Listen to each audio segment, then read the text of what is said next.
I call to order and welcome you to the Middletown, Ohio regular City Council meeting for Tuesday, May 6, 2025. Please join me for a moment of meditation followed by the Pledge of Allegiance to the American flag. You will hear 3 taps of the gavel when it is time to stand. Please join me in a moment of meditation now.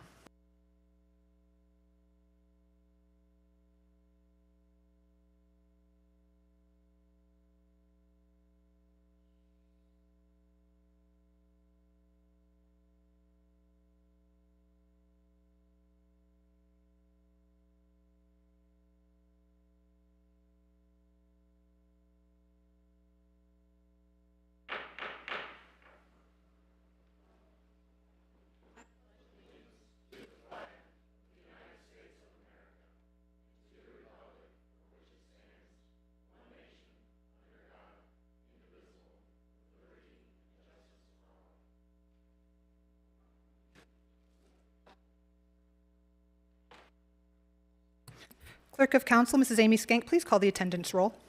Mr. Lawley. Present. Mrs. Carter. Present. Mr. West. Mr. Horn. Here. Mayor Slamka. Here.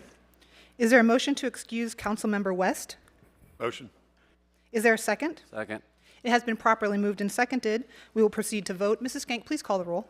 Mrs. Carter. Yes. Mr. Horn. Yes. Mayor Slamka. Yes. Mr. Lawley. Yes. Yeses have it, and the motion passes. The first item this evening is the consent agenda. While the consent agenda is generally for consensus items, do any council members wish to remove anything from the consent agenda this evening and move it to the motion agenda? Hearing nothing, we will proceed. Mrs. Skank, please present the consent agenda. For your consideration this evening, we have the approval of the City Council minutes of March 18th, 2025, to receive and file the following board and commission minutes. The Cemetery Board from January 15th, 2025, the Civil Service Commission minutes from February 27th and March 20th, 2025, the Architecture Review Board minutes of March the 3rd, 2025, and the Library Board minutes of March 19th, 2025.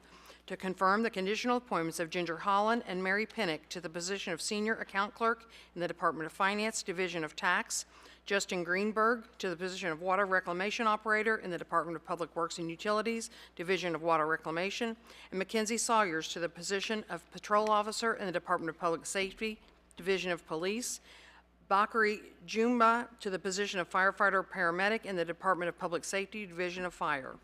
To confirm the promotional appointments of Jeffrey Kren to position of Fire Lieutenant and Sean McIntosh to the position of Fire Captain in the Department of Public Safety, Division of Fire, Nathan Brandenburg and Dylan Cole to the position of Equipment Operator in the Department of Public Works and Utilities, Division of Street Maintenance, and to receive and file an oath of office for Bruce Terry. Thank you, Mrs. Skank. Is there a motion to approve the consent agenda? Thank you. Is there a second? Second. It has been properly moved and seconded to accept the consent agenda. We will proceed to vote. Mrs. Skank, please call the roll. Mr. Horn. Yes. Mayor Slamka. Yes. Mrs. Carter. Yes. Mr. Lawley. Yes. The yeses have it, and the consent agenda is approved. The next item on the agenda this evening is our pinning ceremony. I would like to invite our Middletown Fire Chief, Tom Snively, to the podium.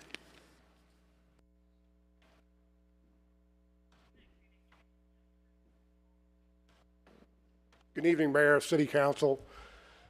I'm before you tonight to recognize the promotion of Lieutenant Jeff Kren and Sean McIntosh to the position of Fire Captain. As you know, the Fire Division has a tradition in which new badge is pinned in front of Council. It's an opportunity for you to get to know the leadership of the Fire Department, the up-and-coming leadership of the Fire Department. This is not an easy promotional process that they go through. I'm very proud of each of them. They worked hard to get where they're at. They should be very proud of their accomplishment. So tonight I'm going to start with Lieutenant Jeff Kren, if you would come up. Jeff started with the Division of Fire after working at the mill, Cliffs Mill. Jeff started Fire Department September of 2012. His certifications include he's a paramedic, rope rescue tech, hazmat tech, ice rescue tech, fire inspector. He was promoted to apparatus operator in April of 2018. Jeff's wife is here tonight, Alyssa, who will pin him, also his daughter Charlotte and his son James.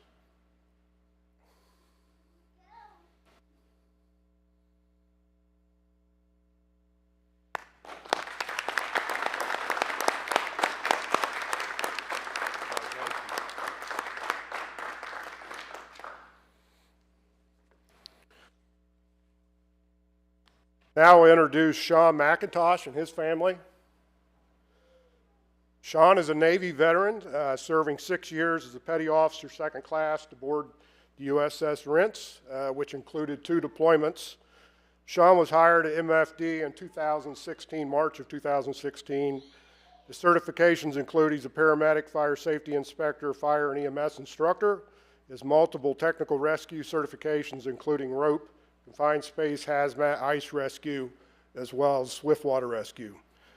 Sean was promoted to apparatus operator in September of 2021, then to lieutenant in May of 2022.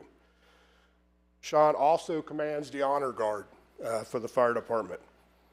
Sean holds a Bachelor's of Science in Religion from Liberty University and serves in both children's and men's ministry at his church in Westchester. In attendance with him tonight is his wife Angela, his daughter Casey, along with the finance Grady, fiance Grady, mother-in-law Patricia, as well as son Joseph, who is going to pin him tonight.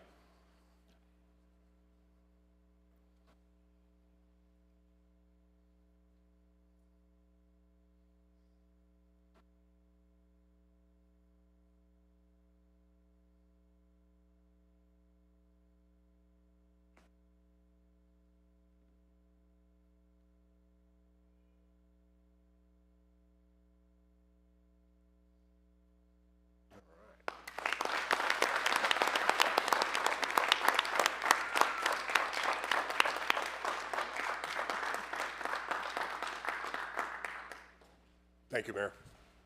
Thank you very much. And congratulations.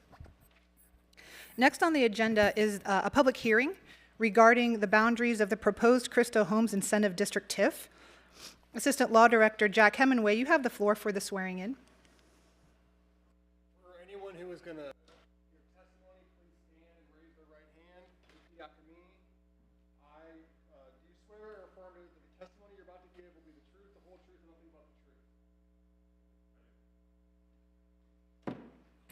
Thank you, Mr. Hemingway. Now we will present the staff report. We have Jacob Schulte from City Staff. Good evening, Mayor, members of council, and the general public. My name is Jacob Schulte. I'm the program manager for the city's Community and Economic Development Department, and I'm here tonight to kind of give a little bit of an overview, provide the staff report and public comment portion of the proposed Incentive District TIF. So this is the beginning process of the Incentive District TIF with Cristo Townhomes. As some of you may recall, this is actually a revised effort to provide the funding support through the infrastructure as a part of the townhome project. Initially, we were looking to do one district to cover the entire thing. After consultation and conversation with the developer, we decided to break these up into 4 separate TIF districts. So what's a TIF, how do they work, and why is this kind of a phased approach? What TIFs do is, with the, as some of you may know, this is the Lincoln School site, so it's currently a vacant piece of property, just a grass field. As the developments are underway, as those sequences commence, the TIFs will come online. So all of the new improvements that occur, the townhomes, the real investment value that would be otherwise picked up in property taxes, go to a separate fund account, a pilot payment, payments in lieu of taxes. That fund will support the infrastructure improvements made. Think of things like the roads, streetscaping, street lighting, that sort of thing, that can help offset those costs to the developer. Again, this is sequenced, so rather than taking one big block for the entire thing to kind of capitalize on these funding supports, we will actually go and do each TIF district as the sequence would commence and they'd come online. This would be a 10-year, 75% TIF. So as the sequences came online, once they came online, it'd be for 10 years, and that 75% is 75 cents on the dollar of any new improvements would go into that pilot payment fund. Now, incentive district TIFs are a little bit unique in the fact there are certain millages that are kind of exempt from that, thinking offhand of things like libraries, that sort of thing. But generally, this would be, I would say, roughly 80% of the millage. Of that, 75% would go into the TIF. So, again, this public comment is just kind of the initiation of this process before going forward with the legislation and which you see tonight. So, Thank you, Mr. Schulte. Now we're ready to hear from our applicant, Christo Holmes. Mr. Christo, will you be speaking tonight on behalf of Christo Holmes? Would you like to say anything this evening?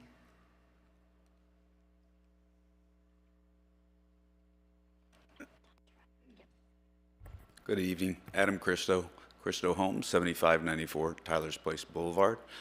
We've been working with the city council and administration on this TIF setup for quite some time.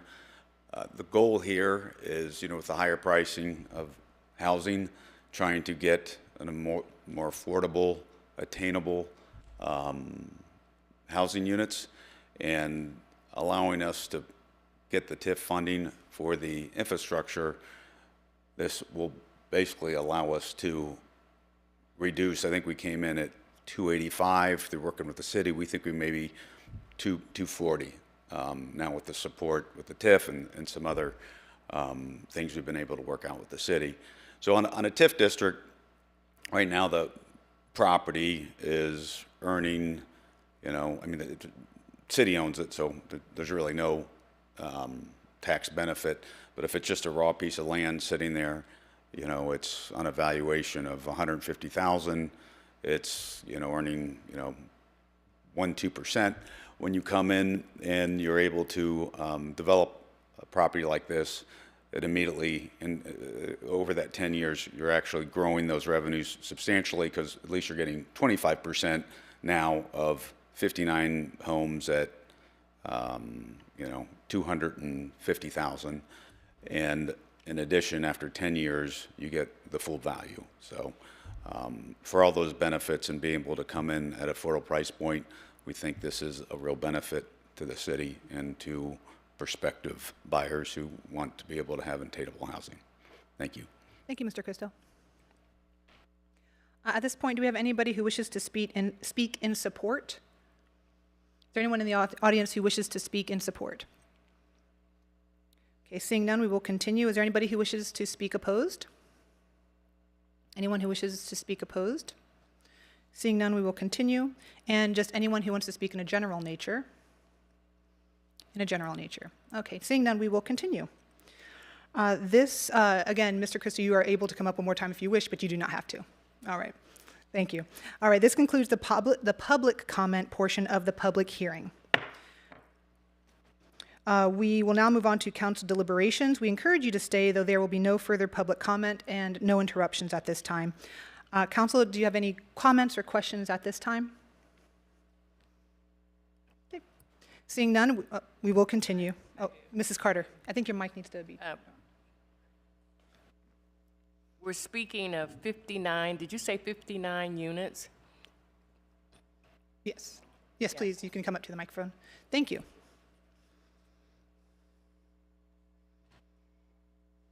So the 59 units, and you said that they would sell for $240,000? The average price point we're targeting now is about $240,000. Okay, so we had a price before, it was 300 and something? We were up to 280. I mean, there's a lot of unknowns, but again, we've been working with the city on doing some efficiencies, and then now applying the TIF. We think we could be in the 240s. That's good. Do that, make you happy. Yeah. All right, well, thank you very much. Any other questions or comments from council? All right, thank you, Mr. Christo. And now we can move on to the final portion, which I'll give to Mr. Hemingway if you want to take a straw vote for us this evening. Thank you. Okay, this is going to be a straw poll regarding whether to approve the Christo overlay TIF. Do you want to vote for or against approval of the TIF? Mr. Horn? Ms. Slamka? 4. Ms. Carter? 4. Mr. Lally? 4. All right, thank you. This concludes this concludes the public hearing this evening. The next item on the agenda this evening is citizen comments. Professional presentation, free of foul language is expected. This is not this time for debate, questions and answer, or any back and forth conversation. This is a time for you, our residents, to be able to present in front of council on record, uninterrupted, and have the floor. We have received 7 comment cards this evening. I will prompt each speaker for their next steps when they reach the podium. You have 4 minutes total of time to speak. I would like to call Delia A. Adams to the podium first. Thank you. Ms. Adams, you may sit or stand according to your preference. Please adjust the microphone and speak directly into the microphone at all times. And before we begin, please state your full name and Middletown residence, work address, or interest in the city for the record, and then you will have 4 minutes of uninterrupted speech. Please commence. Thank you. Thank you, ma'am. My name is Delia Adams. I live at 320 South Main Street. And I just noticed on the council agenda, this item I think may have been closed, so I apologize. I know we had talked about the Wawa. And one of the questions that came up, somebody said, well, there's too many gas stations in one area. But I noticed there were 2 built within days of each other at the corner of Cincinnati Dayton Road and Lefferson Road. There was already a Sunoco station there. And we think, too, having been to lots of Wawas on the East Coast, that maybe they wanted so much land because they were thinking of trucks coming into that property. But I understand it may have been smaller, and there's no way for it to be rezoned. The new Wawa that opened at Liberty Station had a line of people around the block at 7 a.m., and the parking lot was packed. They are also building one in Huber Heights off of State Route 202, which is close to my mother's house, and so we're waiting for it to open. So we also noticed there are not very many gas stations between Ingalls Corner and Germantown Road, and that is another option. But we just hope that perhaps the city will reconsider that, or we can look at discussions with other gas stations perhaps, but just having one on the east side, the west side of town, south near where I live, and going, like I said, don't run out of gas between Germantown coming from Dayton before you get to Ingalls Corner. Thank you, ma'am. Thank you very much. I would like to call Marva Gaston to the podium, please.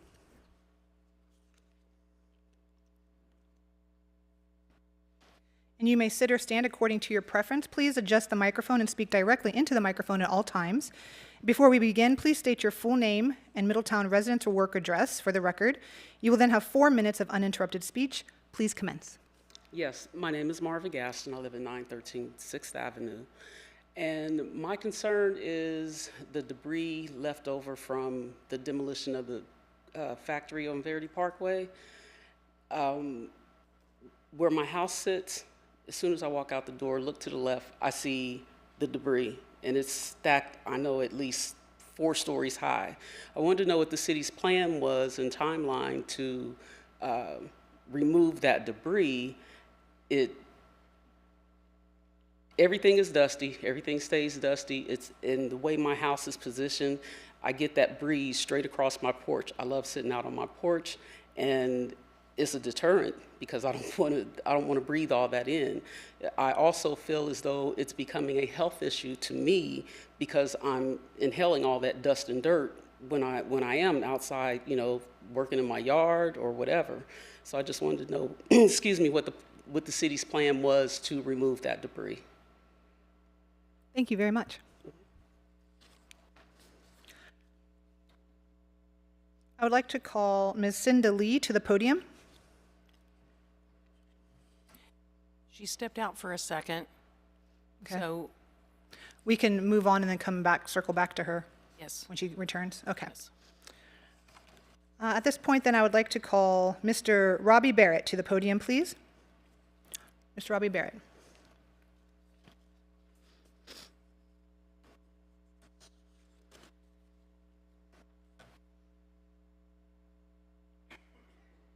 Thank you. And please, you may sit or stand according to your preference. Please adjust the microphone and speak directly into the microphone at all times. Before we begin, please state your full name and Middletown residence or work address for the record, and then you will have 4 minutes of uninterrupted speech, and please commence. Hello, my name is Robbie Barrett, and I live at 1710 Central Avenue. I would just like to take a moment to bring to the council's attention that when people in power respond to criticisms with intimidation or abuse, they do more than disgrace their office. They break the trust that binds public service to the people it exists to serve. True leadership demands humility, and it requires the strength to listen and reflect, not to recognize that holding office is not about control, it's about stewardship. When a citizen's peaceful protest is met with not a dialogue, but with the unwanted touch, it is more than just a moral failure, and it's abuse of leadership and power itself. It's not about showing up when it's easy, it's about showing up when it's hard. And just as troubling as the act itself is the silence that followed. Now, if any of the constituents would like to furthermore know what's about, they could have a conversation with me. I welcome you to email me. You have my number, any of you. Thank you. Thank you, Mr. Barrett. I would now like to call Ms. Coretta Haynes to the podium.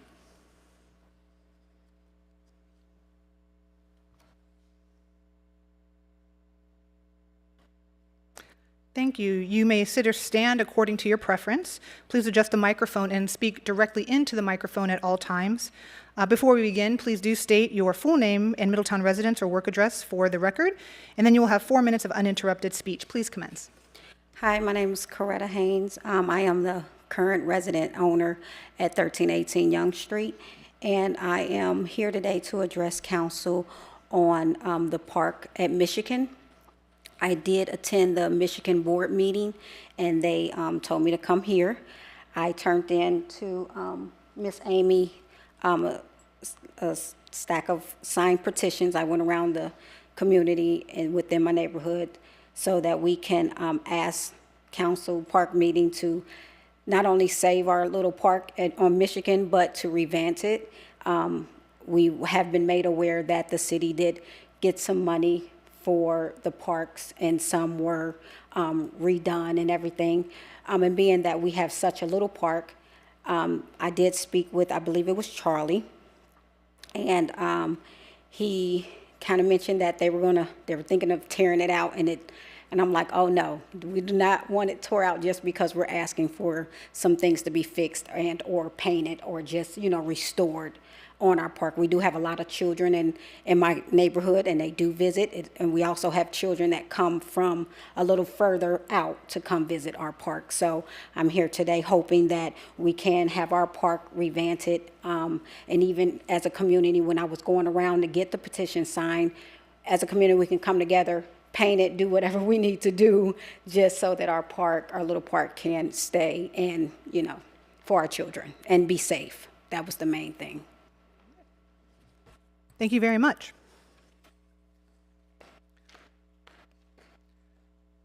Next, I would like to call Ms. Cinda Lee to the podium.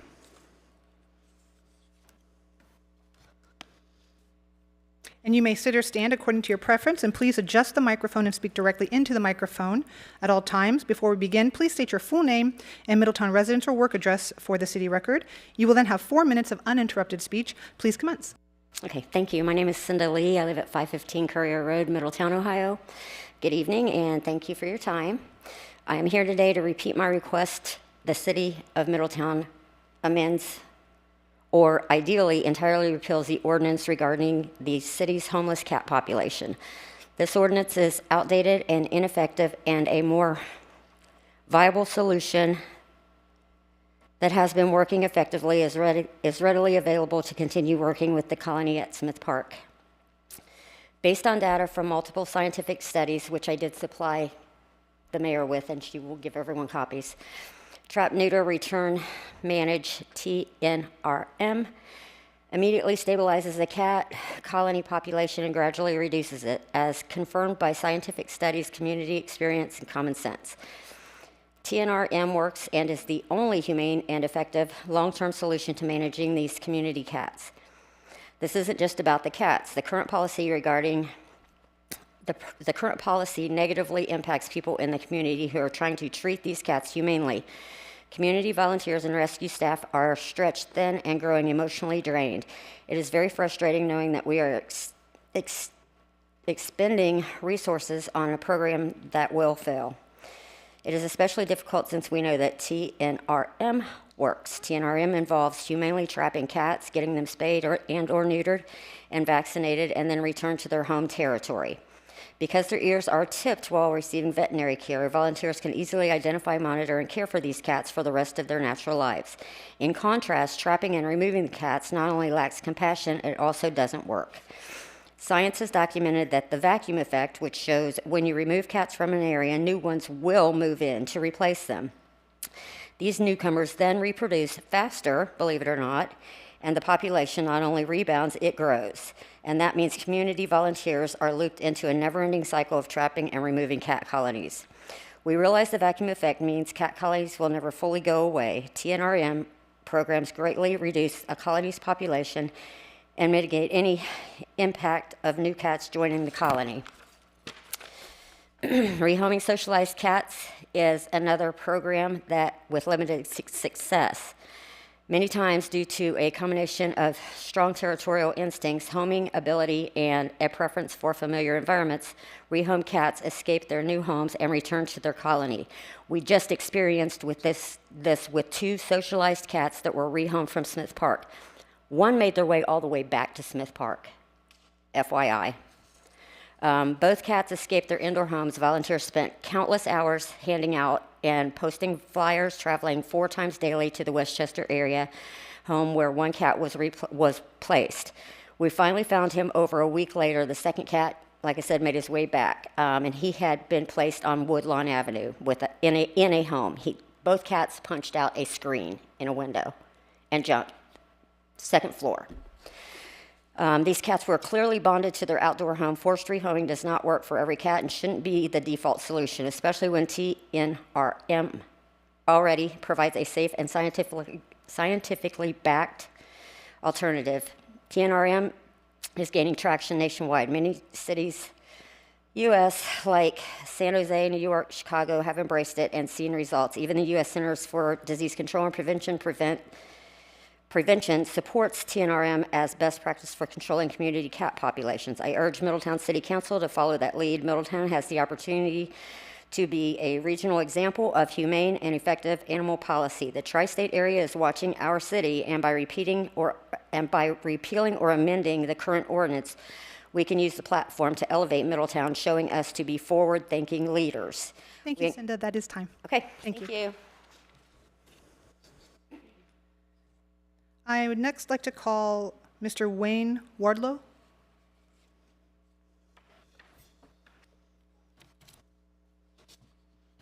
To the podium. Thank you. And you may stand or sit according to your preference. Please adjust the microphone and speak directly into the microphone at all times. And before we begin, please state your full name and Middletown residence or work address for the record. You will then have 4 minutes of uninterrupted speech. Please commence. Thank you, Council. My name is Wayne Wardlow, and I live at 1716 Winona Drive, Middletown, Ohio, 45042. My complaint tonight is the lot behind me used to be Ironica's overflow. They're parking semi-trailers there. And they also park anything else that anybody wants to pay the money to park there or to store that vehicle. On a good day that's dry, I was out cooking out and I look up in the air and I see dust. I'm cooking on my grill. The lot is in real bad shape. It's not fit to drive on. The asphalt's all broken up. Before they went park trailers in there, they scraped the lot and had about 6 or 7 piles of loose debris. And since then, they've took the loose debris and filled in the holes. But it's still not, on a good dry day, you hear trucks over there with trailers and stuff, and the noise, and you hear the dust in the air. You can look in the air and see the dust. That's got to be a health problem with all that dust. I just painted my house last year, and I've also got dust on it already right now. The lot is not in shape to be driving tractors and trailers in there. Someone needs to look at that real closely. They built a metal building over there for an office or whatever it is. There's only one way to get in, and that's off of Germantown Road. I live right behind that, and I also own the property at 1712, which is an empty lot. I bought it.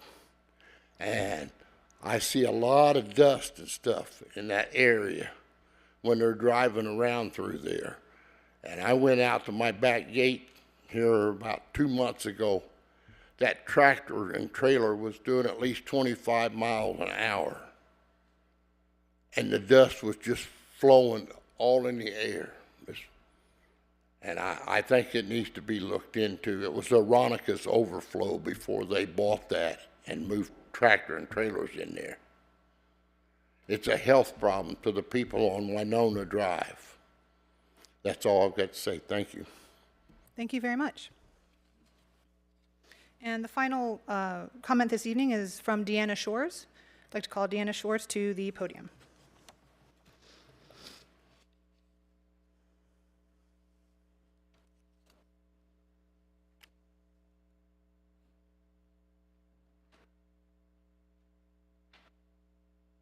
And Ms. Shores, you may stand or sit according to your preference. Please adjust the microphone and speak directly into the microphone at all times. Before we begin, please state your full name and Middletown residence or work address for the city record. You will then have 4 minutes of uninterrupted speech. Please commence. Hello, Deanna Shores, 1050 Central Avenue. I am here by myself. I wasn't supposed to be. I was supposed to be joined by Mrs. Straub's 4th grade class at Wildwood. They're from Wildwood Elementary.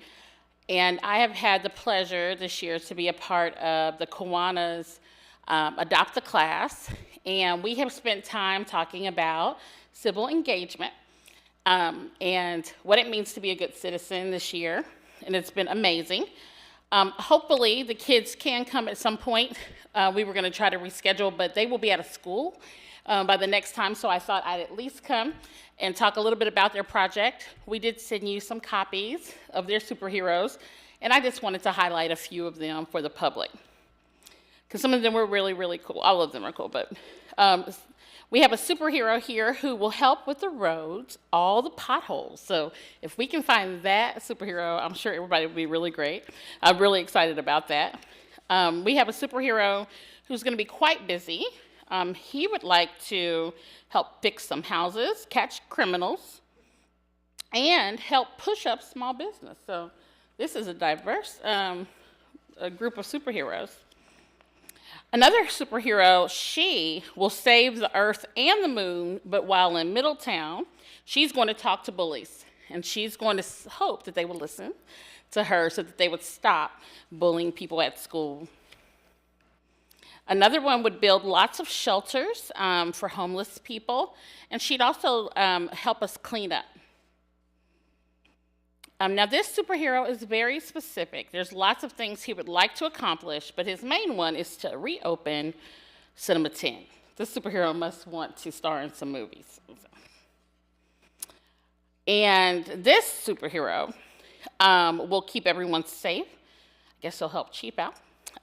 Bring bad people to justice, but in his free time, he will also pick up trash. And then finally, again, we had quite a few superheroes, but I thought I would leave with this guy. He is, again, very specific. He is going to make sure that all of our landscaping looks really good. His superhero does landscape, mostly tearing down some buildings as well. So I think we can count on some of these superheroes to really help make Middletown beautiful and keep our beautiful grass in order. So anyway, I just wanted to take some time to celebrate these kids. It's been awesome working with them. And we have encouraged them, of course, to come and visit council. And if they do, we'll make sure to recognize them. Thank you. Thank you, Ms. Shores. This concludes our public participation. The next agenda item is council comments, and we will begin to my left with Councilmember Lawley, followed by Councilmember Carter, and then to my right with Councilmember Horn. I will speak last. Mr. Lawley? Thank you, Mayor. Excuse me. It is actually a really good evening for a lot of our younger city staff members who have received promotions, and I think that's a great thing. And particularly Captain McIntosh now and Lieutenant Kren and their promotions within the Division of Fire, and Nathan Brandenburg and Dylan Cole in their promotions to equipment operator. You know, being involved in the city for 35 years, it's a really cool thing to see our young leadership coming up and just the future of Middletown looks really good in that respect. So that's awesome, and I really like how we continue to recognize our individuals and employees on promotion. I really kind of encourage Public Works and the other departments, if you have a person who's promoted, bring them to the council meeting and let's do a pinning ceremony with them, because you know it's an important thing to recognize our employees like that. The next employee I want to recognize is our city manager, Ashley Combs. On May 15th, our city manager, Ashley Combs, will be recognized as a recipient of the prestigious Dayton Business Journal 40 Under 40 Leaders, which honors the most innovative leaders under 40 years of age who are making a meaningful impact in their industries and communities. So once again, we have staff members here at the City of Middletown doing great things, and we have a lot to look forward to. Next thing, I'm really encouraged with the opportunity that we have to work with the Butler County Finance Authority coming up here in the future, and the agreement between the city and the Butler County Finance Authority and the Middletown Port Authority. I think we're going to see wonderful things in terms of economic development in that route. We're going to be able to take advantage of the opportunity of Joshua Smith's expertise in this area, working with our great economic development staff. And I think, once again, whether it be the development out on the east end or the redevelopment of the downtown, I think really good things are on the horizon for us. And thank you to all the staff who volunteered and worked at the Trash Bash.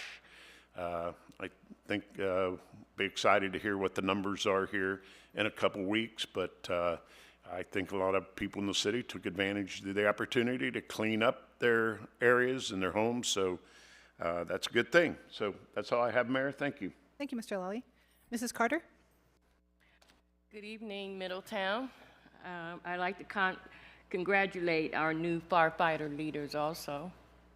I also would like to thank Deanna for bringing the Wildwood artwork. I'm looking at the artwork and it's beautiful for young people to complete that.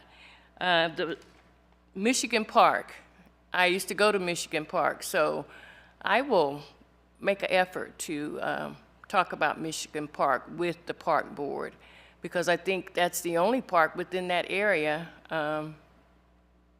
Last time I was over there, I seen where they could get some paint. It's not a lot to do because it's a small park, so I'll be interested in that. I also like to talk about the new project that they have for the housing. At first they came to us and they told us it was going to be at least 75 or something, which was an outrageous price. I mean, an outrageous amount of housing to put on that property. So I'm glad that they brought that down. And that's all I have to say. Nothing else. All right, thank you, Mrs. Carter. Mr. Horn. Good evening, everyone. Once again, like I said, one of the things that I do enjoy so much is watching the pinning ceremony of our first responders. It just shows that these folks are spending time here in our city to grow and to get accomplishments and get move forward in their profession. A couple things. I was at the ribbon cutting for Terrasana, which is our first dispensary. It's now open at the, it's not at the corner, but it's on Cincinnati Dayton Road near the Aldi's. That's the first one where we actually okayed 3 of those to be open. And I just want to remind everyone, because we had a lot of lively conversation about those being opened. Those are choices. It's a choice to go there.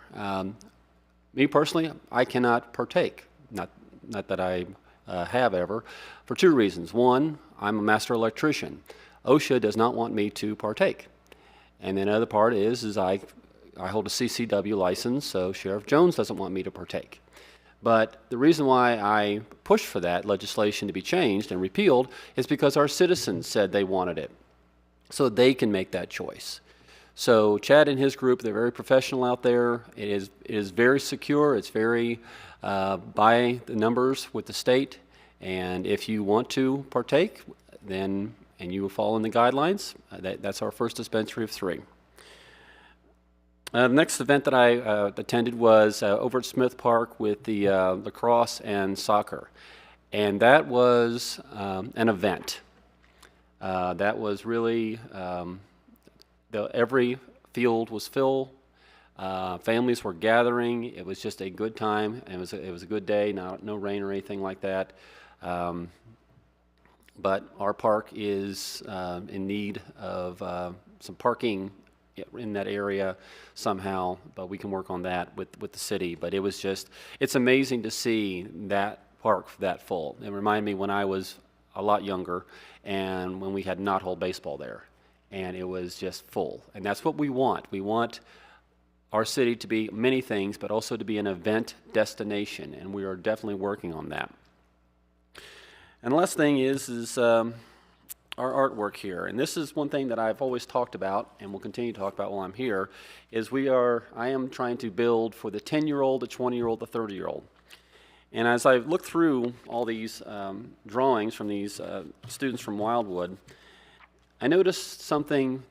It had a common thread, same word being used over and over, and that is help people in our city, protect people, and make people safe. Well, we have that. It's called what Chief Nelson and Chief Shively does. They protect our people, they make our people feel safe, and they help our people.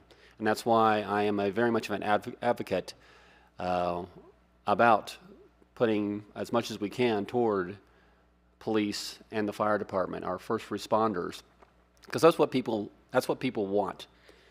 And then everything else that they want usually falls behind that, to feel safe, to know that they will receive the help that they need when they need it. So it's just very encouraging that that 10-year-old I was talking about is already thinking about those things.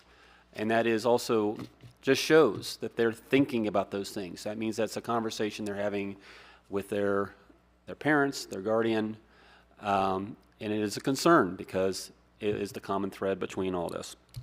That's all I have, Mayor. Thank you, Mr. Horn. I wanted to remind everybody that today is Election Day. If you have not already done so, I encourage you to get out and vote this evening. Polls are open until 7:30 p.m. If you are unsure of your poll location, please visit the Butler County Board of Elections website at elections.bcohio.gov. Next, I would like to say to the ladies, have you ever wished you had a fun, supportive, and safe place to dance and let down your hair?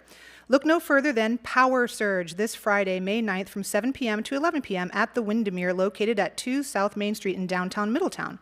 Power Surge is the ultimate night out for women who grew up owning the dance floor, and no guys allowed. There will be signature cocktails that keep you refreshed in a judgment-free, fun-filled zone where you can dance the night away with an incredible group of women, because every woman deserves a night to cut loose, reconnect with her inner club queen, and laugh until her sides hurt, all without fear. This is a 21 and up event, so bring your ID. For more information and to purchase tickets, please visit thewindermere.com and click on the Power Surge link at the top of the page. This Saturday, May 10th, is the free Community Shred Day at our Middletown Midpoint Library. Dispose of sensitive paper documents in a safe and responsible way. Please arrive early and bring your paper to be shredded at Midpoint Library Middletown, located at 125 South Street in downtown Middletown. The event begins at 9 a.m. and goes until 11 a.m. this Saturday. For more information, please visit midpointlibrary.org. Also this Saturday, May 10th, is the Community Block Party and Touch-a-Truck, hosted at the MAC, our renowned Middletown Arts Center. From 11 a.m. to 2 p.m., located at 130 North Verity Parkway, come explore all kinds of big trucks and emergency vehicles. There will be the Midpoint Library Bookmobile, Middletown Historical Society, BMW Motorcycle Dealership, live glass-blowing demonstrations, hands-on activities, food trucks, and more. This is a free event for all. Come out and connect with your community this Saturday. For more information, please visit downtownmiddletown.org. Mother's Day is this Sunday, May 11th. You are welcome for the reminder. Also, that following Monday, we were talking about the parks earlier. That is a Parks Board meeting. If anybody's interested in attending, that begins at 5:30, I believe, probably up in 2C. Upstairs, yes. Okay, perfect. We encourage anybody who wishes to come, and usually there might be some public comment during the meeting if you wish to speak. Also, we are having an open house on May 14th for our 2 firehouses that are ready to be toured. We have a few different tours that day, and by popular demand, we have added 1 tour for the evening so that people can come and visit the firehouses. So that will be May 14th, which I believe is next Wednesday, I believe, first at Fire Headquarters, Station 83, 1830 Yankee Road. The ribbon cutting, I think that's going to be, starts at 10 a.m. and it goes to about 11:30 a.m. And then there will also be from 12:30 p.m. to 2 p.m. Station 82, which is located at 3515 Atrium Boulevard. A short presentation guided towards light snacks.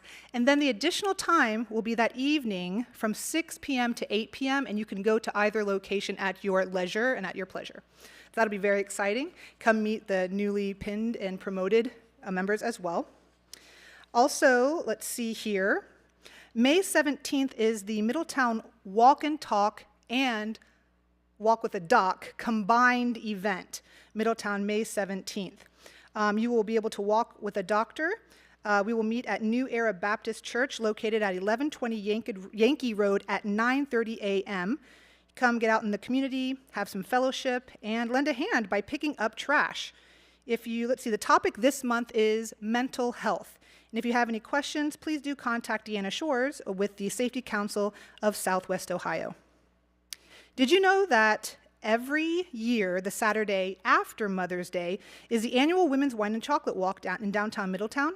About 1,000 women descend upon our downtown for a day of festivities just for her.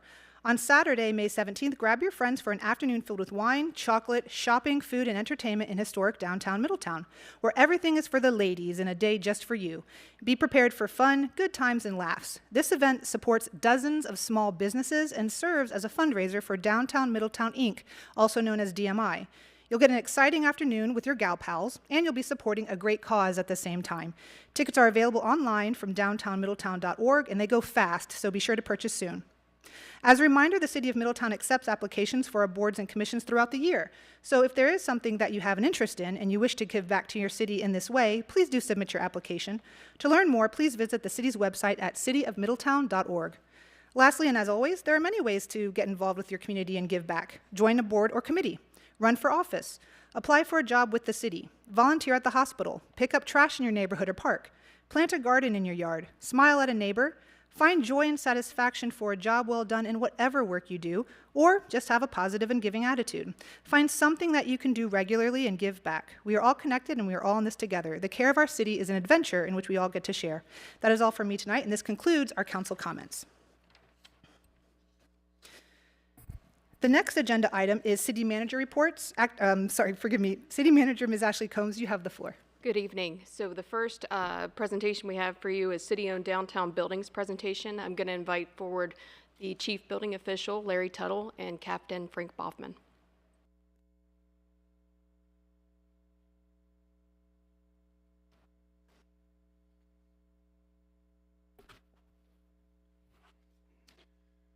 Good evening, Mayor, council members.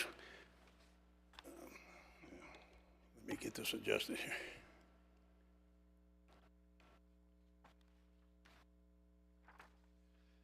We're here to give you a update on some of the downtown city-owned properties of their and the state of their condition. Sorry. The first building I'd like to discuss is the First National Bank building, which is 2 North Main Street. During a recent inspection, we discovered, or from a complaint from an adjoining property, which is Art Central, we discovered that the roof leak is causing some damage to their property, as well as there's some serious deterioration to the parapet around the roof. This is of a major concern for safety to the public. Back in 2023, there was a small leak on the roof. It was primarily contained to the stairwell on the northeast corner of the building. We got an estimate, I believe, of somewhere in the neighborhood of $450,000 to make that repair. At that time, they elected not to make the repairs. So now we are to the point where we're causing damage to adjoining property, as well as there is some major safety concerns with the parapet wall. Now, the building department's going to continue to monitor that.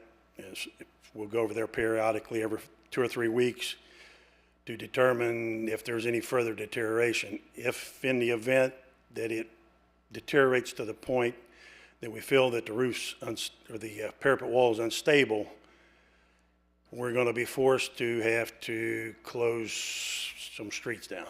And it would be, that's at the intersection of Main and Central. That's just for public safety. The parapet wall may be good. I mean, it's hard to say. I mean, it could be 6 months, it could be a year, it could be 6 years. But once it reaches that point, we'll have to make that decision. The street will have to be closed. Does council have any questions on this building before we move on to the next one, or how do you want to do that? Sure. I do. Yes, Mr. Horn. So with your evaluation of that building, that's a 5-story building, is that correct? 7. 7-story building, okay. So what you're saying is the flat roof up top is now leaking to the point where it's leaking into a neighboring building, and that the structure is starting to getting close to failure? Well, no, the roof leak is causing, excuse me, I've got some slides here. Okay. This is the parapet wall and where it's deteriorating. Okay.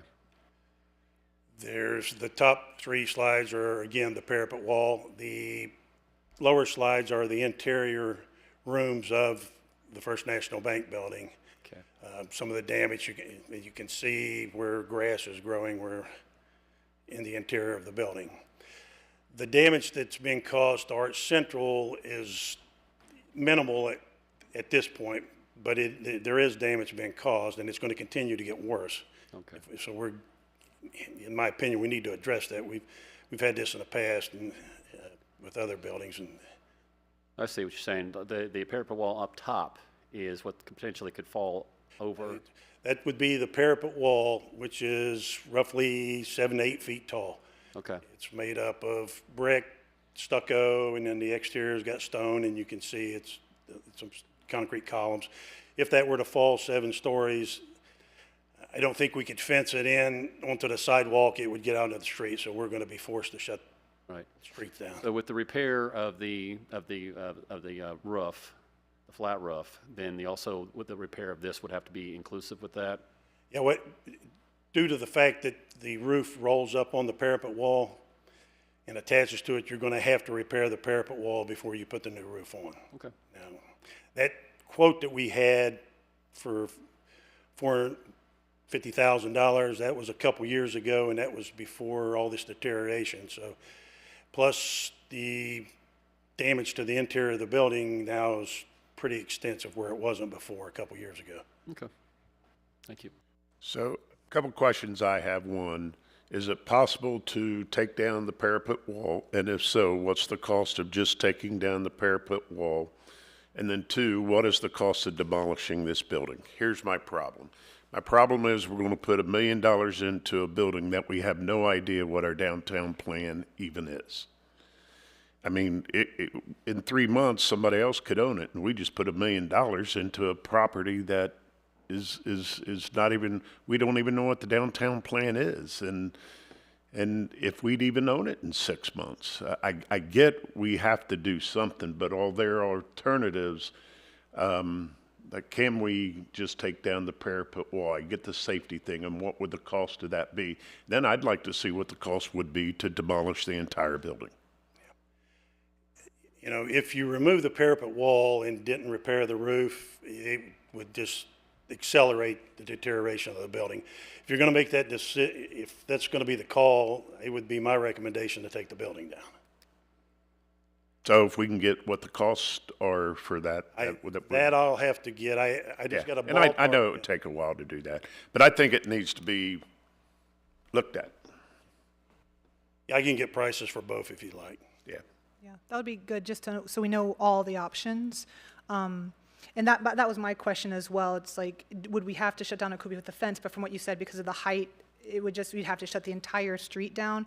from Central and Main through the length of the block, correct? You would just have to shut that intersection and anywhere that it surrounds the building, because, you know, if a 8-foot wall of stone and brick fell to the ground, it's not going to be contained. It's going to be out in. And it could happen because it happened on Main Street, And this, Rose Building. yeah, and this is not unheard of, because this just happened in Dayton. A couple buildings up there, their parapet walls blew down in the high winds.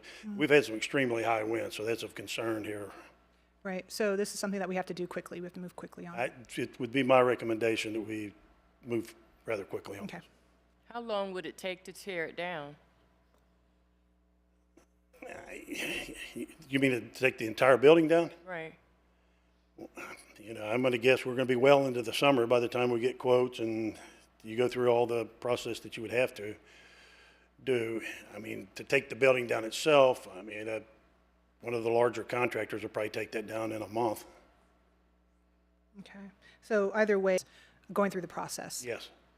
Okay. I think the question is, okay, if we do tear it down, and that's where a lot of trucks go through there to get out to Eaton area, that road would have to be closed. That had to be all closed off there.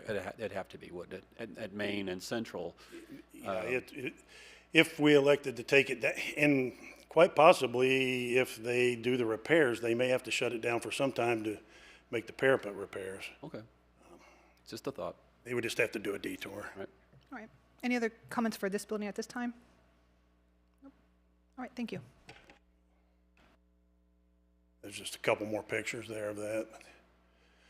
The next one is 1402 First Avenue, which is known as the Knights of Columbus Hall. Recently, the rear portion, which would be, I think, the ballroom portion of that, the roof collapsed. And so we're right now, our staff is in the process of talking to the land bank and seeing if they can secure some money, maybe to possibly take that rear half down only. The front portion of the building, as you can see there on your right, it does have a leak in the turret portion up on the upper portion. But I was in there just the other day when it was raining, and it's a small leak, so I think that could be repaired rather easily and save the front portion of it. That would be my recommendation, but that's really where we're at with that. Do we have any questions on that particular building? We own this building? We own all three of these buildings. So the front is where that steeple's at? Yeah, the front, that's facing First Avenue. The rear portion, the hall, is in the rear of it. I'm sorry I didn't get better pictures for you. Any other comments or questions? Yeah. Yes, Mr. Horn. So, yeah, I noticed that when I drove by that it was just like it just collapsed. And the thing about structural, and this is why I really appreciate what you do, Larry, as our building official, and I'm glad we have our fire captain here. When this stuff happens, we need to react, whether we're going to try to save it or whether we're going to remove it. Because a couple slides down from here, we're going to have even a deeper conversation. We don't want folks in there. And then we don't want folks to have to save those people that are in there when they shouldn't be in there in the first place. And if these structures just keep failing, I'm just going to have Larry and I had a conversation a while back, a couple years ago. I came into his office, and I was asking about the Carnegie Library, which I love that library and miss it. But it was interesting, and now the hole in the roof is about the size of my work van that you could drive in. But the reason why at that time we couldn't take it down was because it was built in early 1900s. They used asbestos tiles. So every time it rains, asbestos is leaking into the earth. So then to tear it down, now the EPA has to be involved. Now with this one, this looks like a standard roof. But we have to react with impact when it comes to these buildings. Yes, we have memories, but if no one's maintaining them or no one's using them, we're going to have to do something because, and like I said, when we have a conversation about a couple more buildings, I do not want any more first responders to go into these buildings and get themselves potentially injured. Our folks did not sign up for that. And it is our responsibility to say, okay, nothing's been done for X amount of years. Larry is our building official. He can condemn them, and that's it. It's over. And then we move on. But I just do not want our folks to get injured, especially when something like this happens. We had a very rough winter, but we had a winter. And the other buildings we're going to look at, I can tell, just being an electrician, but being around building my whole life, that weight affected these buildings and made them structurally more unsound. And I want council to know and the city to know that it is important that, yes, if we have folks who are going to fix this, great. If not, then it's time to move on and just keep your memories in last century, your photo books, or now your phones. So I appreciate what you're doing for us, Larry, and as our building official, but we have to start making hard decisions of the front of the building is still beautiful, it's brick, it has good bones, as you said, it's not leaking that much, it can be utilized for something, but the back end, we had one offer and they wanted us to give them the world, we said no, and now the roof has collapsed. This is not going to be rebuilt, and we need to react with impact on saying, okay, maybe it's time to get quotes to knock this down and seal it up so we can keep the historical front end of this up. I also wanted to add, I believe this picture was taken before the roof collapsed, correct? No, this is after, this center section. Oh, there it is. Oh, okay, got you. I see it. Yeah, there we go. Collapsed. Got you. Now, additionally, this is on a crawl space, so it's got wood flooring, which is deteriorated to the point, so even if we wanted to replace the roof, we would have a lot more issues other than that. Any other comments or questions at this time from council? All right, thank you. We'll move on to the next one. This is the Manchester Inn as well as the Sunshine Building, but we already had a fence around the Sunshine Building because the facade is continuing to deteriorate and fall to the ground, if anybody's been by there can see. Recently, we've had clay roof tiles have fell off of the Manchester Inn to the sidewalk below. Additionally, there is a two-story portion of the Manchester, which was the ballroom. The decking on the roof of that portion of the building has been leaking for years, is now advanced to the point, and Frank, I believe, will go over this a little bit further, is that people are and we have a problem with homeless in this, and we cannot keep them out. We've tried and tried and tried. There's too many entry points, but they've started to step through the roof decking, and this is really a serious hazard. So we had to put up a temporary construction fence around it just to try to secure the site to where somebody walking by wouldn't get hit in the head with a clay tile. Frank, do you want to kind of follow up on this? Good evening. Frank Boffman, Captain Frank Boffman, one of the fire marshals in the city. Okay, the Manchester Inn, from driving by or walking by from a distance, doesn't look too hateful. I know this is a touchy subject for a lot of people that are very passionate about the building. It's a 5-story building, somewhere around 100 rooms, or a little over 100 rooms inside, with a ballroom and several conference rooms.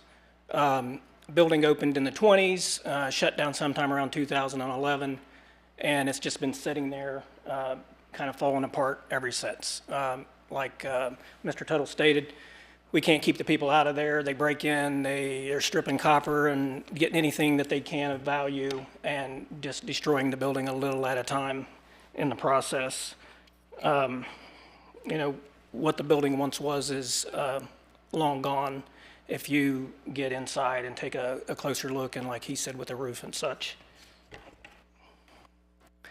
This is a look at the back of the building. I don't know how well you can see the picture. Most of the windows are broken out, again, letting elements inside the building.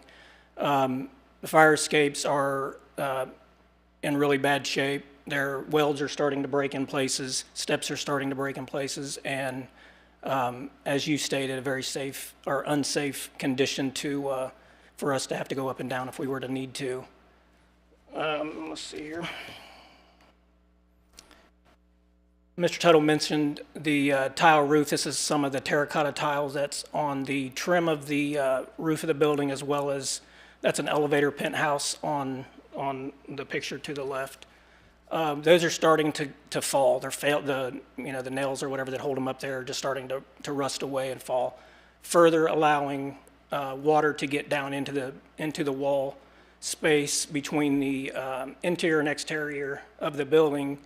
That water getting down into making its way into the building, as well as causing the brick exterior of the building to loosen and fail in places as well. There's some fairly significant crack separation on some of those bricks. Looking up at this picture, you can kind of see the portions of the terracotta tile there, and then you see spaces that are missing. Those are the ones that have already fallen. If you look, the picture below shows some of those on the sidewalk. It's a two-story, this is a two-story portion of the building, but it's a pretty tall portion. It's probably more than a three-story average height.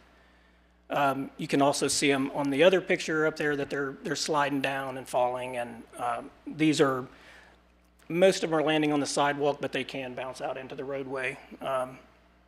Again, a fence has recently been put around the building to try to keep somebody from getting hit by those falling or a vehicle driving by. Okay, moving into the interior. Water that is getting through the roof, where the roof is failing, is also causing interior ceiling finishes to fail and fall as well. Some of the ceiling through the building is a thick wire mesh with almost like a concrete poured into it. It's very heavy, and it's held up by wire in a lot of places. And that wire is, it's been exposed to the elements to the point to where the wire's failing, portions of that are failing, and then that heavy ceiling material is falling. This is stuff that when we have to go into a building to look for somebody or deal with a fire or something like that, this is the stuff that falls and kills firefighters across the country. So you can kind of see water this is it used to be a restaurant in this one picture.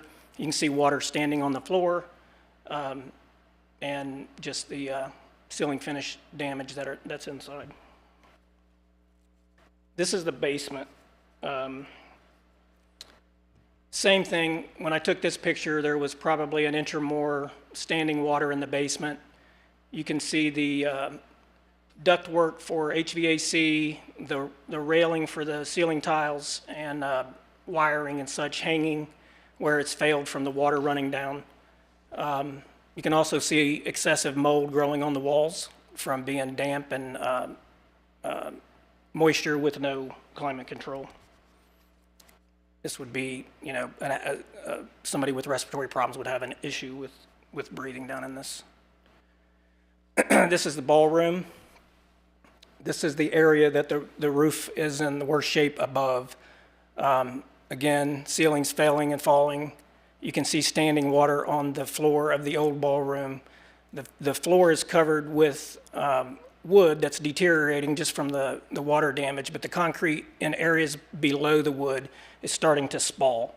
And what that means is the concrete's starting to crumble and fail because of a freeze-thaw effect that happens over the winter with water standing down there in freezing temperatures. So just the floor's pretty sound now, but the roof above it is not. And it's a flat roof with a rubber membrane. It's covered with gravel, rock, so it's got a lot of weight to it. Again, something to be concerned about with anybody in the building and us as well, if that roof were to fail or somebody getting on the roof falling through the roof. There's several open holes that I've observed up there, and this was, again, some of the factors that led to putting a fence around the building. This is going inside. So in 2022, the city paid to have a company come in and clean out things in the building that we call fire load. And it's dressers, beds, things that you would find in a hotel. They went in and pretty much cleaned everything out down to the floor.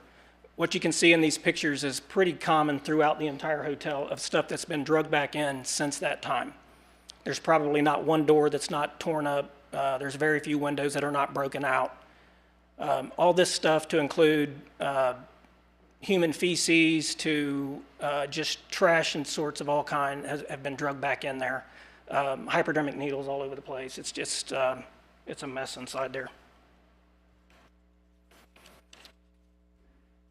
Dozens and dozens of fires. Small fires for the most part. You can see some of these pictures. These are just areas that people that have broken in have started small fires, and luckily the fires didn't spread beyond most of what you see in the picture. I've got a couple more moving forward. This is one fire that did spread a little further. This is a fire that was for most likely used as a warming fire in a like a metal container. It got out of the metal container and worked its way across the room and ceiling and actually vented out of a window on the 4th floor. If you've driven by, you've probably seen a soot stain on the side of the building, on the east side of the building. This fire had definitely had the potential to have spread through the building, causing a major problem for us. This fire started the same way. If you remember, in 2020, we had the Middletown paperboard fire that destroyed that building, and it at a great cost to the city. Another concern I have with the building is what you can see in these pictures. These are pipe chases that run some horizontal, some vertical throughout the building. Elevator shafts, we've pried the doors closed on some of the elevators because they were pried open by people in there. There's void spaces between the floors. All of these spaces have been entered by people entering the building and stripping copper and what they could get their hands on to make money. There's stair railings that are missing. These are things that are easy to see in the daytime, but if you're in there as a firefighter, you put smoke in this building, you can see what a hazard that could be, falling off of a stair railing that's not there, or down one of these chases, or somebody that's not supposed to be in the building falling into one of these, and then we have to get them out of that if they survive. So just some other things to consider. Like I said, this is a building that I know a lot of people have emotions tied to as far as wanting to save it. The building has a lot of damage. The building is very unsafe to anybody around it or in it, and it's very unsafe to firefighters or police or any city workers that would have to go in there for some reason. Anybody have any questions? I do. Mr. Horn? And I also have a question for the law director, so just give me a little rope here. So I'm seeing respiratory hazards, I'm seeing fall hazards, I'm seeing places where oxygen can feed in to make the fire even grow more. So I can't tell you what to do because I only have 3 employees, but I do not want a first responder going into that building, be it the police department or the fire department. If that thing catches on fire, if you can hose it out from the outside, but I'm not, and I don't know your profession, but I would just say, you know, and this is where I need a little rope. So, if this building official condemns that building, law director, can he not have to send his people in there? Thank you, Mr. Horn. I can get an answer for council and for the city staff regarding that issue and give guidance, and we could follow up. Okay, that's what I'm looking for, is because they need the absolute answer, because with the building right beside it, the Sunny building, as you know, these folks have bolt cutters, and we recently got to pay around $300,000 for a lawsuit to a relative that unfortunately died in our possession. That was something completely different. But I can see someone going in there and then a building, because when you walk up to the Sunny building, you can see that the load has affected the roof, and you can see concrete that's just peeling off that. If that wall does not collapse, Larry, within the next quarter, I'd be surprised. And what we don't want anyone to get hurt anyways. I'm not trying to belittle anyone, but folks feel the necessity to trespass, and then they get injured, and then I don't want one of our first responders having to go in, fall through, and end their career or you have to make that phone call or that visit to that relative and inform them that they were doing their job in a building that should not be inhabited by anyone. So it's imperative that all folks involved know that this needs to be condemned, both of those buildings. As you can tell, there is so many different hazards. Even if it had good bones, you saw that it had mold or microbial growth. So that's a respiratory problem. So we don't want our folks going in there if not necessary. Unfortunately, people are going to continue to go in there. And what my concern is, if you have a big fire where it's blown out a whole floor, and then you have to get the pumper up there or get your ladder up there to get that to put it out, so it's not going further or causing the structure to fall on our art building or historical building or anything else or on the street. And I appreciate what you said. When I was looking at the ballroom back in the earlier this century, they used to have big bands there. It was a great time. But when you look at that, and this is what reminds me, everyone has seen the movie, if you actually took the Titanic and lifted it out and drained it, that's what the Manchester looks like. Okay? So that's where it's at. It's not going to be saved. There is not any fund that's going to do anything about it. It's over. To the point where we had to put fencing around it so the roof didn't fall down and crack someone in the head or hit someone's car. And I appreciate this presentation and to show the urgency that we need to do this. But I do not want a first responder, be the fire department or the police department, to enter that building, and he can condemn it, being the building official, and his word is state bound. I do know that, going through the academy for my license. So he is the official when it comes to the safety of our buildings, along with our health director. So, Mr. Law Director, if you can just look into that and give them some guidance along with our city manager, I'd greatly appreciate it. Councilman Horn, I'd like to speak a little bit to the condemnation of the building. I can condemn it and would gladly do so because it's reached that state. But now, whether Fire Marshal Boffman will say it or not, the fire department is not going to refuse to go in this building if there's somebody in it. So they're going to put their life in danger. So the longer we keep kicking this can down the road, the higher the chance of somebody getting hurt. And I appreciate that, but that is why I'm saying it here on public record, and you can hear my pitch, pace, and power, that I understand. You have to save lives. That is your job. But I want us to move as quickly as we can on this so you don't have to make that call, where you don't have to send that young man or young woman in there to risk their lives over someone who shouldn't be in the damn building. So I understand. You have to do your job. You have to do your job. I'm just trying to make it where we expedite this as fast as possible so when the folks come here and give their public hearing or their 4 minutes of, I had my wedding there, I had my prom there, I had dinner there. That's great. Hopefully you took pictures. Hopefully you have your pictures from last century. It's over. Just like everything else that we've torn down in this city. When no one wants to participate and make it where it's safe for people to go in, and you can inspect them and say, yes, it's safe for people to be in here. And yes, you go there once a year and you inspect it to make sure the exit signs and all the egress lighting is properly done. That's what we want in our city, not something that has sat here for 15 years and now we have a waterfall of water coming down and someone can step through fully geared trying to save someone who shouldn't be in there in the first place. So I'm no one's boss here. So, as I'm the 3 people that I have a vote for. So I'm just trying to say, and I understand what you're saying as the building official, and you have to do your job. I'm just trying to prevent that. So I'd like to once again ask this, and that is, can we get a cost on what it would cost to demolition the Manchester building and the Sunshine building? And before some people get excited, I'm not suggesting that that's the decision we're going to make, but it's got to be part of what we have to make the decision on what we can do. And here's the other thing I'm going to suggest. I think we need to give 2 more months here for staff to answer these questions we're asking, for us to get a little bit more of an insight on what the downtown refresh idea is going to be.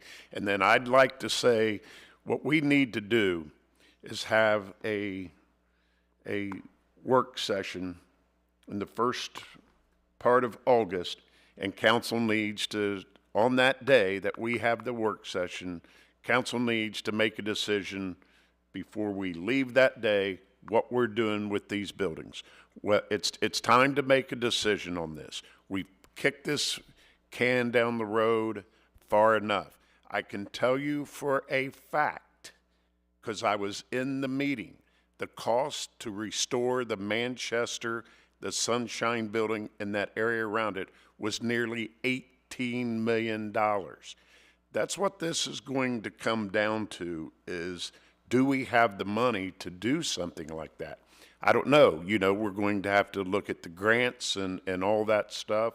But I think it's time for the council's going to need to make a decision. So my recommendation is let's give staff a couple months here. And the first week of August, we have a special work session, and we don't leave that day until we make a decision on what's happening with these buildings. I like that idea, especially because I believe Ms. Combs, there is also a group of people who are going to be part of a committee. Is that correct? Looking at the possibilities as well? Yes, I know Community and Economic Development's working on getting those committees together. Probably send that out shortly. I'll get council an update here in the next week.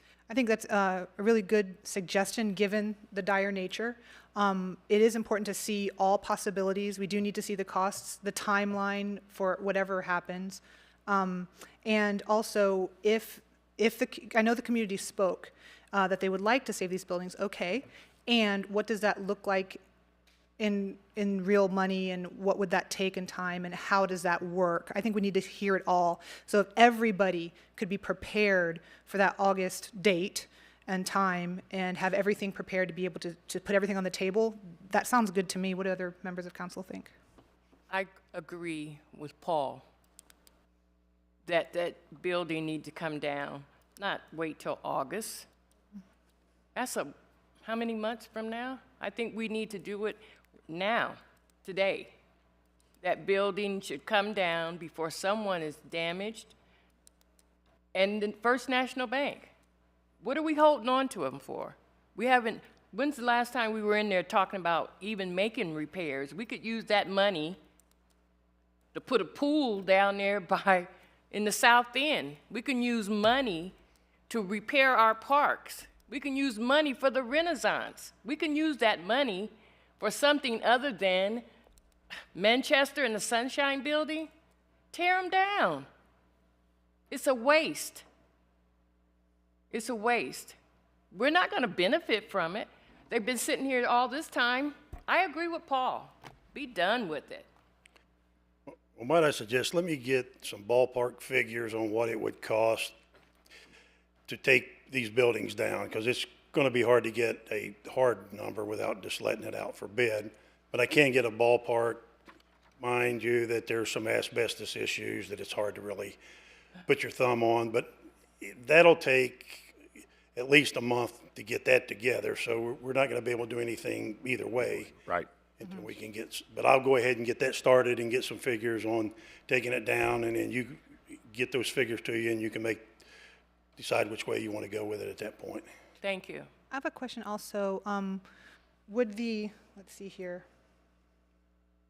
Is the Sunshine Building, is your recommendation also for that to come down, or did you have, because I don't know if we circled back to that one. You mentioned it at the beginning. You know, and really the Sunshine Building structurally is probably not in that bad a shape. And it may, the layout of the building, the way it is, it may have a reuse.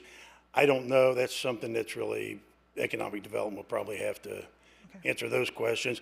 I would think, though, if you're taking the Manchester down and we don't have a viable use for the Sunshine Building, we go ahead, because it's going to be more cost effective to do it at the same time. Okay. Mayor, when you go out to I know you park over here, but if you can walk over near the Sunshine Building and just walk straight toward it, I want you to look up. And you will see that concrete that was there last winter is now on the ground, and you can see where the wall is starting to spall and is going to eventually fall down. Yeah, the north wall is coming. And that is my concern, is because, again, people have bolt cutters, they don't care, and as, we're supposed to be fiscally responsible. Right. That's one thing that when we swore, we were supposed to be fiscally responsible.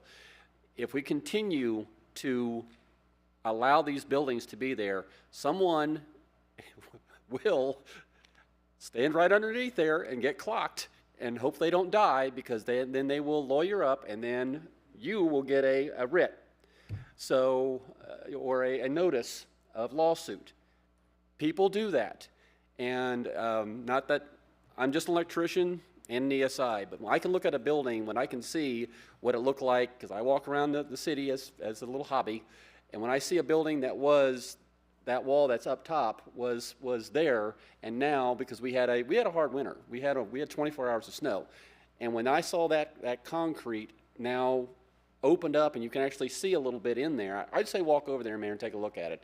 And just with a cursory, not being in that profession, what would you think what's going to happen to that wall when you have more rain, more snow load coming up, and what's going to cause that to fall?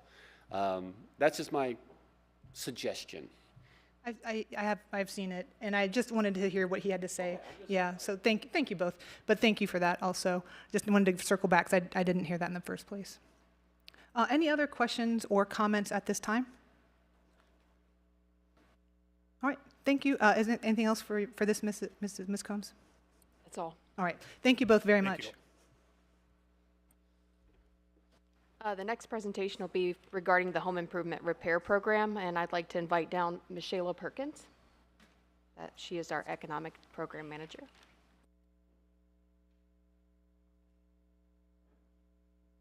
Hi. My name is Michelle. Oh, sorry. Would you mind putting the microphone? Yes, thank you. Thank you. My name is Michelle Perkins. I am in the community and economic development as program manager. And I'm here today to talk about the home improvement repair program. Building upon the success of the first and second rounds for the home improvement repair program, staff is recommending a third round of funding totaling $500,000. This proposed allocation would be evenly split, with $250,000 coming from the Community Development Block Grant, or CDBG funding, and to match $250,000 coming from the City of Middletown's general fund for this year's projects. To align with the CDBG requirements, several updates to the program's eligibility criteria are proposed. The program will remain focused on owner-occupied and single-family residences, along with applicants who had received funding in rounds 1 and 2. They will not be eligible for the third round, as was done in the past. All the applicants must meet the 2024 income limits to qualify. And additionally, if a property is not currently in compliance with local building codes, the awarded funds must first be used to bring the property into compliance, is the recommendation. Staff is also recommending that this round of funding be made available citywide to ensure a broader community impact, with applicants receiving up to $5,000 in funding per household. Ultimately, we would like to see eventually this program being a rolling program, but these are the staff recommendations for the third round of the home improvement repair program. And is there any questions, or is there any considerations that you would like to see with the program for this round? I have a question regarding when you apply for this loan, this money, you have to have a match? You have to match the money? No, that in total, we're requesting $500,000, with $250,000 is CDBG funding, and then $250,000 would be the City of Middletown's. No, I don't mean that. I'm talking about the resident. So if I apply for a loan of $5,000, I have to have $5,000 already?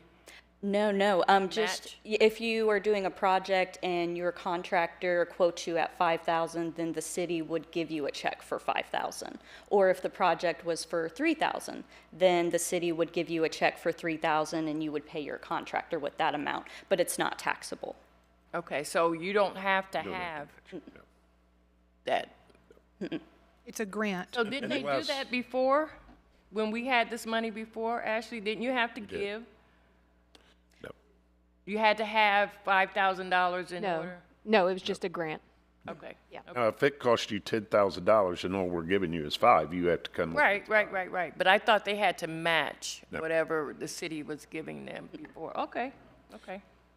So my only issue with this, and my suggestion is we just do the $250,000 CDBG fund. We have a lot of pressing issues in the city, not to mention what we just discussed with the buildings. We have staffing things we need to look at in the Division of Fire. We have some other projects we need to look at. And I would really prefer that we refrain from putting any money from the general fund into this and just go with the CDBG, $250,000, and then only those who qualify under the CDBG would be eligible to take advantage of this. Okay. Any other thoughts, Mr. Horn?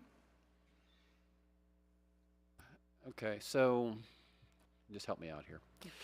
So I've seen asterisk, new for 25, applicants income qualified based on 2024 guidelines. Okay, so I guess my thought is when we were having this conversation before, it says funding be available citywide, but I guess that point kind of fixes that.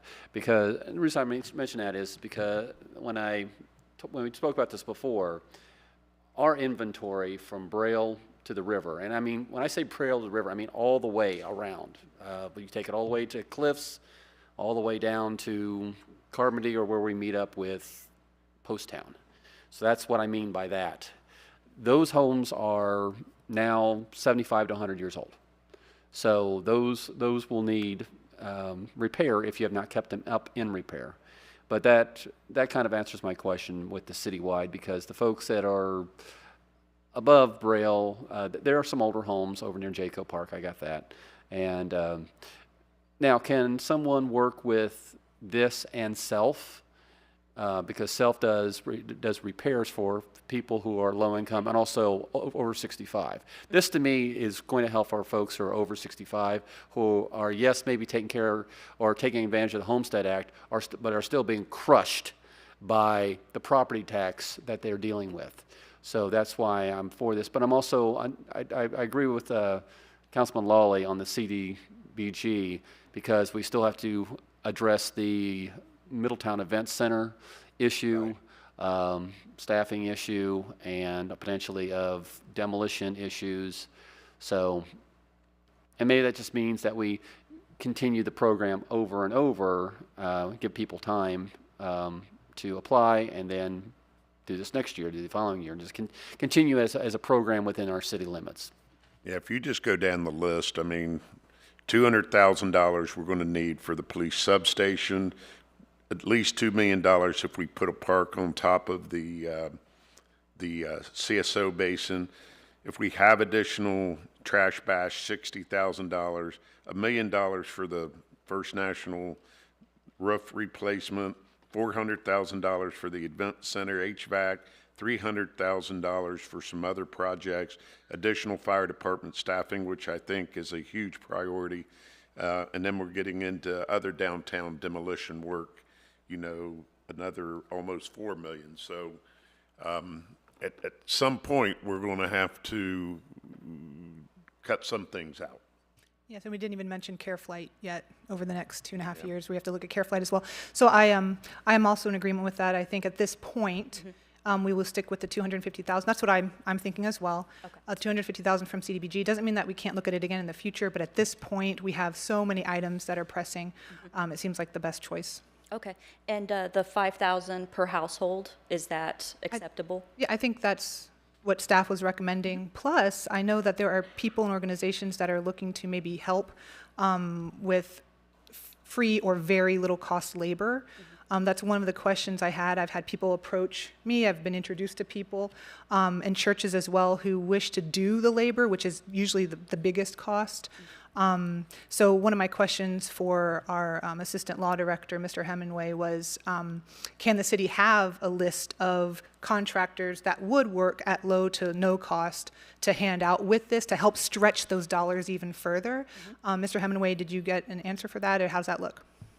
Yes, the city could create a list of available contractors that would be willing to provide these services at potentially reduced rates. Okay, perfect. So this is good news, and again, that'll help stretch the money that is being given. Okay. Any other comments or questions at this time? Thank you. Thank you.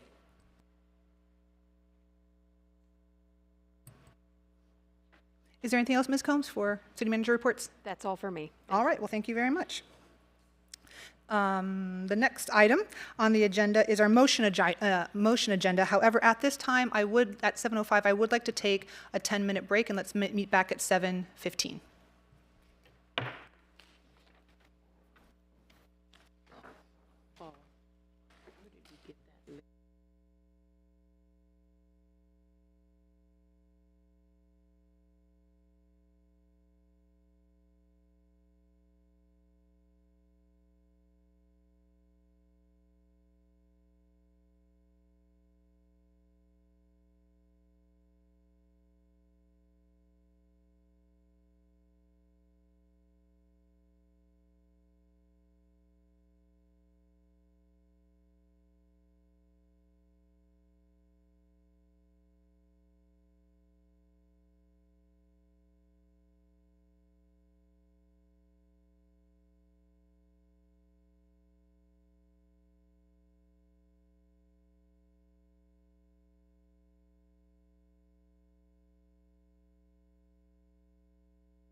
It is time to start the meeting. Please return to your seats.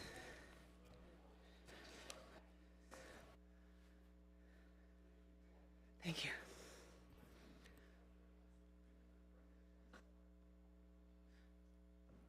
Thank you. Our next item on the agenda is the motion agenda. We have one item this evening. Mrs. Skank, please present item A on the motion agenda. To authorize a contract with Landscape Structures Incorporated in the amount of $537,001 to install a new splash pad at Douglas Park. Thank you, Mrs. Skank. Ms. Combs, staff report, please. City Council approved the Douglas splash pad installation at the last meeting. Later, it was discovered that Pintura LLC had mistakenly listed themselves as the contractor. The contractor is Landscape Structures, which holds the authorized purchasing contract with the Ohio Department of Administrative Services. As you can see, no price change, just the contractor. It was updated. Thank you, Ms. Combs. Is there a motion to approve item A to authorize the city manager to enter into a contract with Landscape Structures, Inc. in the amount of $537,001 to install a new splash pad at Douglas Park? Motion. Thank you. Is there a second? Second. Thank you. Having been properly moved and seconded, is there any discussion? Seeing none, we will continue. Mrs. Skank, please call the roll. Mayor Slanka? Yes. Mr. Lawley? Yes. Mrs. Carter? Yes. Mr. Horn? Yes. The yeses have it, and the motion passes. This concludes the motion agenda. The next item on the agenda is legislation. We have 9 items of legislation this evening. Assistant Law Director, Mr. Jack Hemingway, the legislation, please. First, we have ordinance number 2025-21, an ordinance denying a request to change the zoning classification for one parcel at 3445 Union Road from BCH, Business Center Hub District, to PD, Plan Development District, and not approving a preliminary development plan for construction of a Wawa. This is a second reading. Thank you. Ms. Combs, do you have anything to add? Nothing further to add. Thank you. Is there a motion to approve the ordinance which... Please, is there a motion to approve the ordinance? Motion. Thank you. Is there a second? Second. It has been properly moved and seconded. Is there any discussion? Again, voting yes means that we would deny. Is that correct? Mr. Hemingway? Okay, just wanted to be clear. Hearing no further discussion, we will move to vote. Mrs. Skank, please call the roll. Mr. Lawley? Yes. Mrs. Carter? Yes. Mr. Horn? Yes. Mayor Slanka? Yes. The yeses have it, and the legislation passes. Mr. Hemingway, the next item, please. Second, we have ordinance number 2025-23, an ordinance establishing a procedure for and authorizing the purchase of turnout gear lockers for new fire stations 81 and 85 from Gear Grid. This is a second reading. Thank you very much. Ms. Combs, do you have anything to add? I do not. Thank you. Thank you. Is there a motion to approve the ordinance? Motion. Is there a second? Second. It has been properly moved and seconded. Is there any discussion? Hearing none, we will proceed to vote. Mrs. Skank, please call the roll. Mrs. Carter? Yes. Mr. Horn? Yes. Mayor Slanka? Yes. Mr. Lawley? Yes. Yeses have it, and the legislation passes. Mr. Hemingway, the next item, please.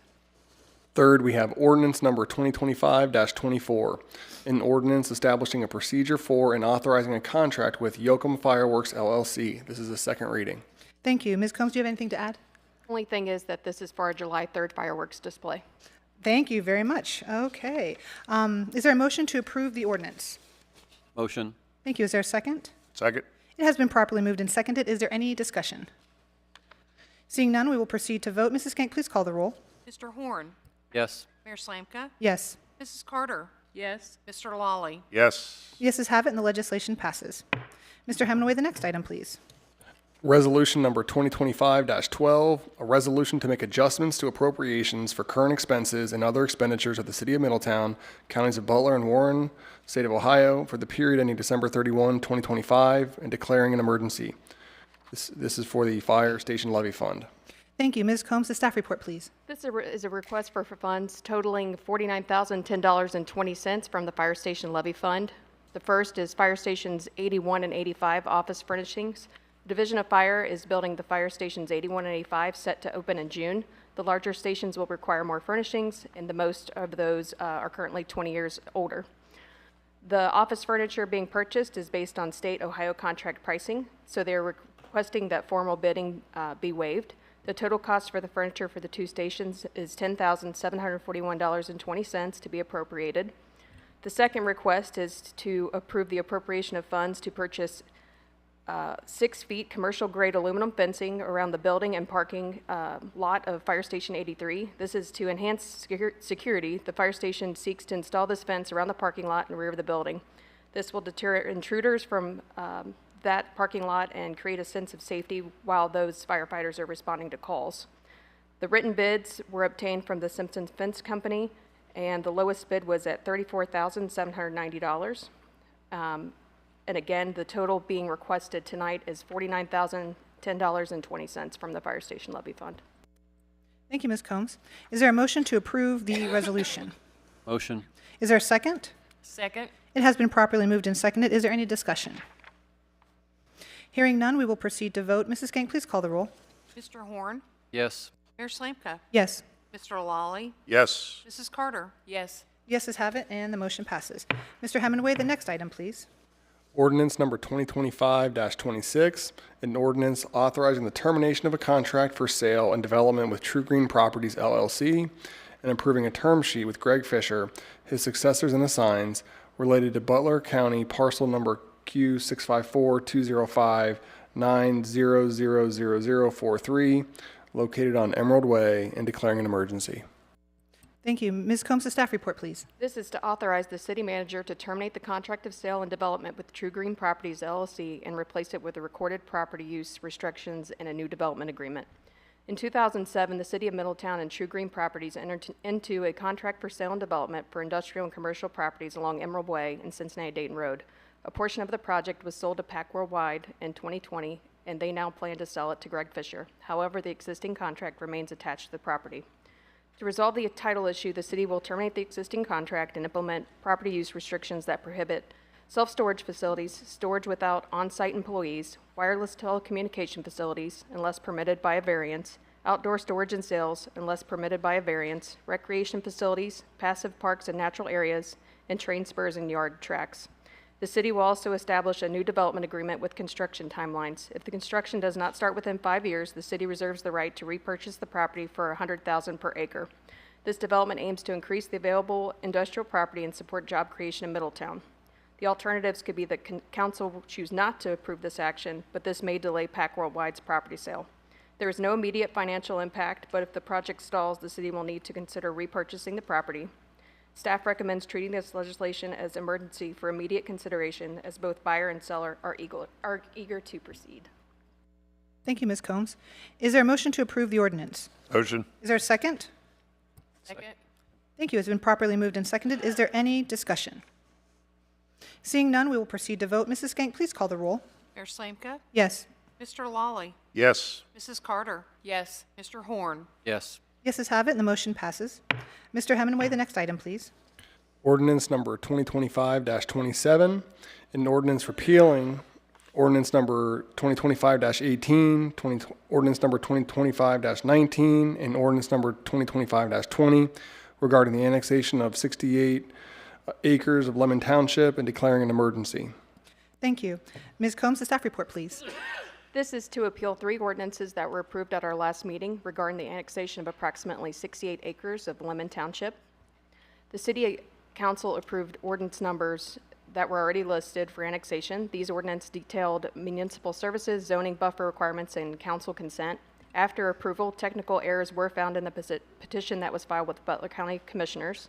Technical errors included missing 2 property owners and 4 parcels. Legal counsel recommended withdrawing the petition, repealing the ordinances, and restarting the annexation process. Emergency passage is requested to withdraw that petition. Thank you. Is there a motion to approve the Motion. ordinance? Thank you. Is there a second? That's fine. Second. Thank you. It's been properly moved and seconded. Is there any discussion? Seeing none, we will proceed to vote. Ms. Skank, please call the roll. Mr. Lawley. Yes. Mrs. Carter. Yes. Mr. Horn. Yes. Mayor Slanka. Yes. The yeses have it, and the legislation passes. Mr. Hemingway, the next item, please. Resolution number 2025-13, a resolution to make adjustments to appropriations for current expenses and other expenditures of the City of Middletown, counties of Butler and Warren, State of Ohio, for the period ending December 31, 2025, regarding the Water Capital Reserve Fund. This is a first reading. Thank you very much. Ms. Combs, the staff report, please. This is to request a supplemental appropriation of $385,989 for loan repayments in the Water Capital Reserve Fund. The following DEFA loans will begin repayment this year: the WTP and Yankee pump stations backup generators, Lime Pond rehabilitation, Fleming Road water main replacement, 18th Avenue water main replacement. Loan repayments were assumed to start the year after the project completion, they follow the schedule defined on the loan agreements. The WTP and Yankee pump stations project is now expected to finish in fall 2025, with payments due in July 2025 and January 2026. Other projects will begin repayments in January 2026. Once completed, loans will be based on final amounts, with any overpayments credited to future invoices. A supplemental appropriation is necessary for compliance with loan terms in the 2025 budget. The appropriation ensures funds are available for loan payments from the Water Capital Reserve Fund. This request is non-emergency. Thank you, Ms. Combs. As this is a first reading, there is no action to be taken at this time. However, is there any discussion from council? Seeing none, we will proceed. Mr. Hemingway, the next item, please.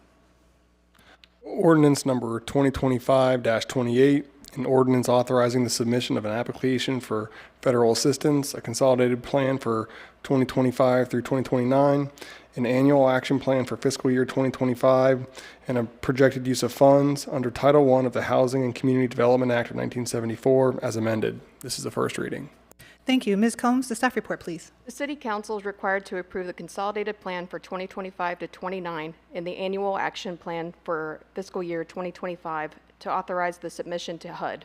These documents are essential for the City of Middletown to receive and manage CDBG funds. The consolidated plan, the 5-year plan, outlines the city priorities for housing and community development projects benefiting low and moderate income residents. The annual action plan, this outlines specific projects funded during program year 25.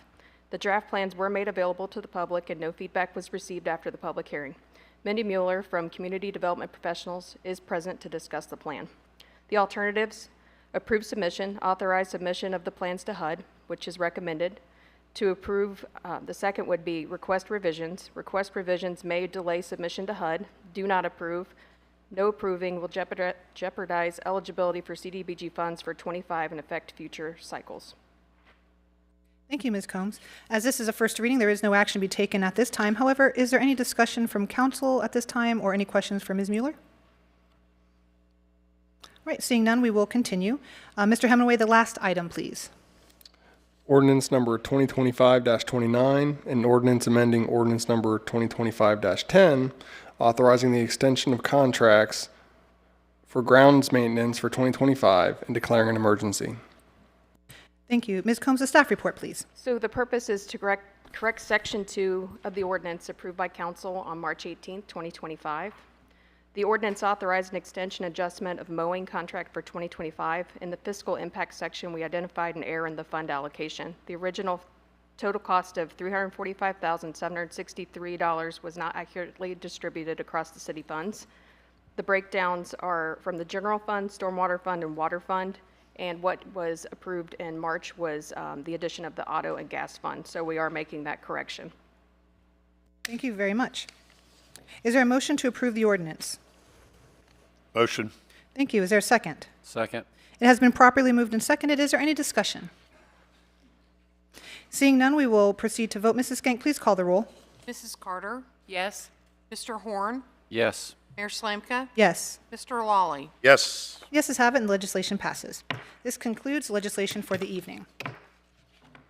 The next item on the agenda is unfinished business. Do any council member have any unfinished business that they would like to present?